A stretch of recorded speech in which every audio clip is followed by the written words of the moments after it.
Welcome to day 7। कल के video में हमने एक बेसिक टॉपिक देखा था पेयर ट्रेडिंग के बारे में। पेयरिंग कैसी होते हैं, बेस कोड कैसे रहता है और हमेशा ISO का हमने सेक्शन भी देखा था जिस हिसाब से मार्केट में बेस या फिर कोड का सिलेक्शन होता है। तो आज के हम टॉपिक में देखने वाले हैं व्हाट इज पिप्स।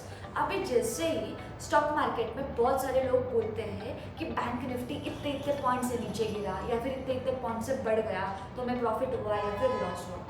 वैसे ही फॉरेक्स मार्केट में पॉइंट्स को कहते हैं पिप्स, जिसका फुल फॉर्म होता है पॉइंट्स इन परसेंटेज। अभी इधर आप देख सकते हो जो पॉइंट्स होते हैं वो परसेंटेज में कन्वर्ट किए जाते हैं और उस हिसाब से मार्केट में उसे पिप्स कहा जाता है। जैसे ही पॉइंट्स होता है वैसे इधर पिप्स होता है, बट इस पिप्स को हम कहते हैं it is a measuring unit for calculating profit या फिर लॉस। जो भी मार्केट में प्रॉफिट्स या फिर लॉसेस हो रहे हैं उसको कैलकुलेट करने के लिए एक यूनिट यूज़ किया जाता है, तो उसे हम कहते हैं पिप्स। जैसे हम रोड को कैलकुलेट करने के लिए किलोमीटर यूज़ करते हैं, वैसे पिप्स होता है फॉरेक्स मार्केट में प्रॉफिट या फिर लॉस कैलकुलेट करने के लिए। और उसी के साथ मार्केट कितना ज़्यादा वॉल्यूम देके गया है ये भी काउंट होता है पिप्स के हिसाब से।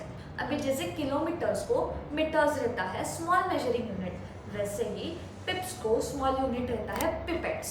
अब ये पिपेट्स कैसे काम करता है, 1 पिप इज इक्वल्स टू 10 पिपेट्स। मान लो 10 पिपेट्स मार्केट क्लॉकवाइज डायरेक्शन में गया तो 1 पिप इंक्रीज होगा और 10 पिपेट्स एंटी क्लॉकवाइज में गया तो 1 पिप डिक्रीज हो जाएगा। इस फॉर्मेट में पिप और पिपेट्स का वर्किंग होता है।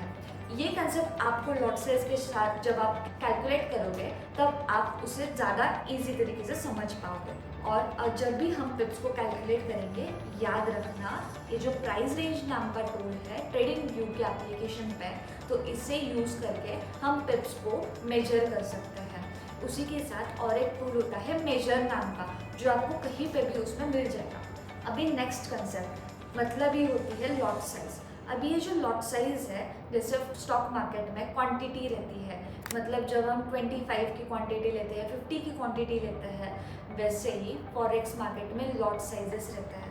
अभी ये जो लॉट साइज है बहुत कम से कम क्वांटिटी के साथ स्टार्ट होती है और ये लॉट साइज 3 फॉर्मेट में डिवाइड होती है।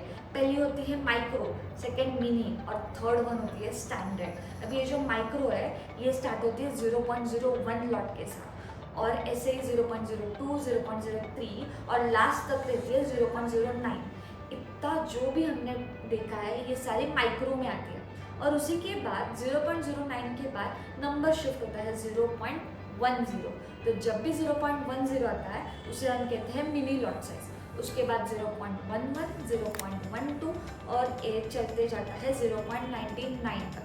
आफ्टर 0.99 नंबर शिफ्ट्स टू 1.00 जिसे हम कहते हैं स्टैंडर्ड लॉट साइज। इस तरीके से मार्केट में 100 तक के लॉट साइज होते हैं जिससे हमें सबसे ज़्यादा एडवांटेज होता है मार्केट में कम से कम इन्वेस्टमेंट लेके जाके ज़्यादा से ज़्यादा प्रॉफिट कर सकते हैं, जिसे हम लेवरेज के साथ भी यूज़ कर सकते हैं और मार्जिन का भी हम एडवांटेज ले सकते हैं। ये जो दो मैंने कंसेप्ट बोली लेवरेज और मार्जिन, ये हम नेक्स्ट वीडियो में बिल्कुल सीखेंगे।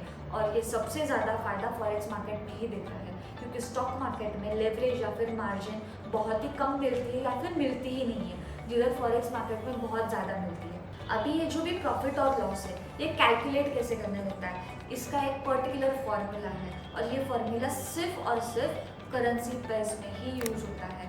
मतलब जो हम 28 पेयर्स पिछले वीडियो में देखे थे कि कैसे फॉर्म होते हैं, उन सारे 28 पेयर्स में ही ये यूज़ होगा।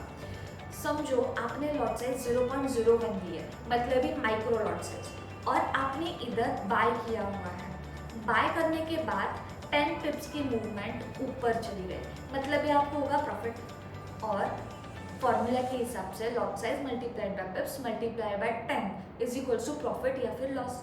अभी अगर आपने 0.01 लेके रखी है, 10 पिप्स मार्केट ने ऊपर दी है आपके एंट्री पॉइंट के हिसाब से, तो आपको होगा प्रॉफिट। मल्टीप्लाइड बाय 10 करने के बाद आंसर आता है $1। जब भी 10 पिप्स की मूवमेंट होगी तो आपको $1 का प्रॉफिट होगा इस लॉट साइज पे, और अगर 20 पिप्स मार्केट ने ऊपर मूवमेंट दे दी तो $2 का प्रॉफिट होगा। और एक एग्जाम्पल के हिसाब से हम समझते हैं, समझो आपने मार्केट में सेल किया है, लॉट साइज है 0.10 की और आपके पिप्स हुए हैं 10, जो आपके पिप्स ऊपर चले गए। अगर आपने सेल किया है मार्केट में और एंट्री पॉइंट के हिसाब से मार्केट अगर ऊपर चला गया है तो आपको इधर होगा लॉस। और इसको मल्टीप्लाइड बाय जब हम 10 कर देंगे तो ये 10 नंबर है, ये यूनिवर्सली आता है। 10 करने के बाद $10 का हमें क्या हो जाएगा, लॉस हो जाएगा। कभी भी अगर आपको कैलकुलेट करना है कि कितने लॉसेस के साथ कितना प्रॉफिट होता है या फिर लॉस होता है, तो हमेशा ये जो हमने फॉर्मूला देखा है इसको ध्यान में रखना या फिर इसको नोट डाउन कर लेना, बहुत ही ज़्यादा इम्पॉर्टेंट फॉर्मूला है।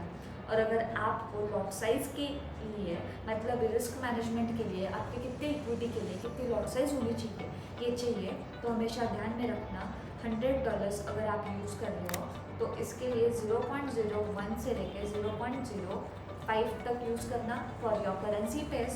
और अगर आप XAUSD मतलब ही गोल्ड में ट्रेड कर रहे हो तो 0.01 to 0.02 तक ही जाना, क्योंकि ये रिस्क मैनेजमेंट के खिलाफ है और गोल्ड के पेयर में बहुत ज़्यादा वॉल्यूम होता है।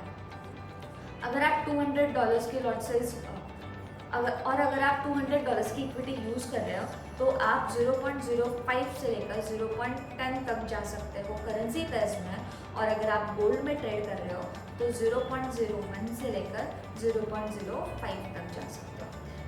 $300 to $400 के लिए आप यूज़ कर सकते हो 0.20 तक और गोल्ड के लिए 0.07 तक। तो ये सारे लॉट साइजेस हैं, मैंने स्मॉल इक्विटीज़ के लिए बताया है।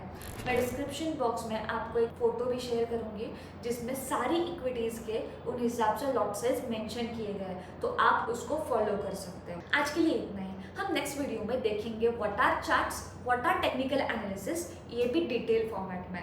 सो डन फॉर द डे।